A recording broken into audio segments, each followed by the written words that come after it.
Hujambo na karibu kwa mara nyingine tena mtazamaji wa The World News katika kipindi hiki cha ulimwengu wa siasa. Mimi ni Adam Hussein. Rais wa China Xi Jinping amesema uhusiano wa China na Urusi ni wa thamani kubwa sana.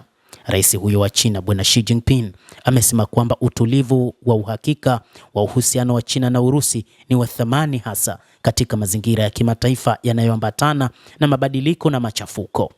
Akizungumza leo Jumatano wakati wa mkutano wake na waziri wa mambo ya kigeni wa Urusi Sergei Lavrov huko Beijing, rais wa China Xi Jinping amesema mwaka huu wanaadhimisha miaka 30 ya ushirikiano wa kimkakati wa China na Urusi na kumbukumbu ya miaka 25 ya mkataba wa ujirani mwema na ushirikiano wa kirafiki kati ya China na Urusi. Xi Jinping alisema chini ya mwongozo wa kimkakati wa yeye na Rais Putin kwa miaka mingi, ushirikiano wa kimkakati wa China na Urusi umedumisha maendeleo ya kiwango cha juu na matokeo ushirikiano yenye matunda katika nyanja mbalimbali.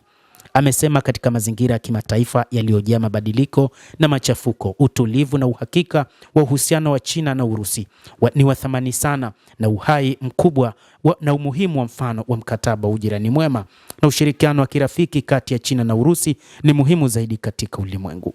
Rais Xi Jinping amesema kwamba China na Urusi zinahitaji kutumia ushirikiano wa kimkakati wa karibu na wenye nguvu ili kutetea maslahi halali ya mataifa yote mawili na kulinda umoja na nchi za kusini mwa dunia.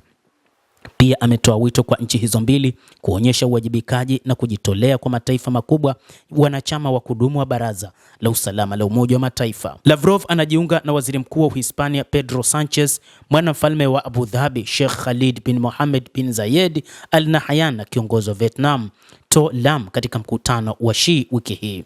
Waziri huyo wa mambo ya kigeni Sergei Lavrov na mwanadiplomasia mkuu wa nchi ya Urusi ni moja kati ya viongozi ambao wanaaminika sana katika taifa hilo na amekuwa moja kati ya viongozi wategemezi katika siasa lakini pia katika diplomasia za nchi hiyo ya Urusi. China na Urusi zina historia ya muda mrefu.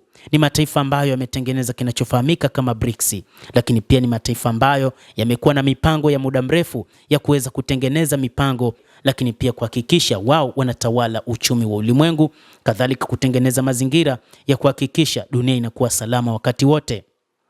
Mtazamaji wa The World News, endelea kutufuatilia, lakini nikusihi usisahau kulike, usisahau kucomment, kadhalika usisahau kusubscribe channel yetu hii ili upate habari hizi kwa mapana kupitia The World News. Jina langu ni Adam Hussein, endelea kuwa nasi wakati wote, endelea kutufuatilia uyajue mengi yanayojiri duniani kupitia The World News.